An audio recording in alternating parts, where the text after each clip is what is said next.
ఇక్కడ మన గెలిచినటువంటి ఎమ్మెల్యే బీజేపీ వెంకటరమణారెడ్డి గారు ఆయన తాజా సీఎం నోడగొట్టిండు, మాజీ సీఎం నోడగొట్టిండు, చరిత్రలో నిలిచిపోయిండు జాయింట్ కిల్లర్ లెక్క. అద్దప్తే ఆయన మాత్రం ఏం సాధిస్తలేరు. బీజేపీ పార్టీ మేమింత అంటారు. కనీసం గిన్ని వరదలు వస్తే బీజేపీ వాళ్ళు వచ్చి పెరేడ్ చూసినట్టు చూసిపోయారు. అంటే మన దుఃఖం మన బాధ వాళ్ళకి ఎగ్జిబిషన్ లెక్క అయింది. ₹1 ఇచ్చిరానే.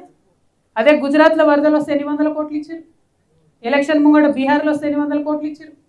ఏమైంది? ఎందుకు ఇయ్యారు? పట్టదా? మీ కామారెడ్డిలో మీ ఎమ్మెల్యేనే గెలిచింది కదా బీజేపీ, పిలుచుకొని ఇవ్వచ్చు కదా ఒక ₹2. భారతీయ జనతా పార్టీకి తెలంగాణ అంటే పట్టి లేదనడానికి ఇది పెద్ద నిదర్శనం. ఇంతకన్నా పెద్ద కష్టం ఏమొస్తుంది? నడి బట్టలతోని మన రోడ్ల నిల్చునే పరిస్థితి వచ్చింది కామారెడ్డి ప్రజలకు. ఇట్లాంటి టైంలో కూడా బీజేపీ ఆదుకోకపోతే ఇంకెప్పుడు ఆదుకుంటుంది? ఎందుకోసం ఓటేయాలి? వెంకటరమణారెడ్డి గారిని నేను కోరుతా ఉన్నా, మీరు చారే పాపం ఎన్నికల్లో గెలవడానికి ఆపద మొక్కులు చాలా మొక్కులు మొక్కిండ్రు. నేను వాటి గురించి అడుగుతలేను. అది అడిగితే మీ ఆస్తులు అమ్ముకొని గుళ్ళు గోపురాలు కట్టియాల్సి వస్తుంది మీరు. ఎందుకంటే ప్రతి వాడకట్లో మీరు ప్రామిస్ చేసిరు. సరే, అవన్నీ పక్కన పెడితే మీరు యుద్ధం చేయండి ప్రభుత్వం మీద, కావాల్సినవి తెప్పియండి. ఏదైతే ముఖ్యమంత్రి గారు ఇక్కడ నుంచి పోటీ చేసి ఓడిపోయిండో ఆయన ఇచ్చిన మాటలు నిలబెట్టనియండి. దానికోసం పోరాటం చేయండి. ఎందుకోసం చేస్తలేరు? ఎందుకు కాంప్రమైజ్ అవుతారు మీరు?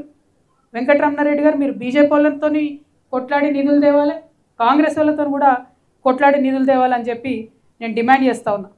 అదేవిధంగా మరి కామారెడ్డికి చాలా ప్రత్యేకత ఉన్నది. ఎందుకోసం ప్రత్యేకత ఉన్నది? ఇక్కడి నుంచే నవంబర్ 10, 2023 నాడు బీసీ డిక్లరేషన్ చేసిరు.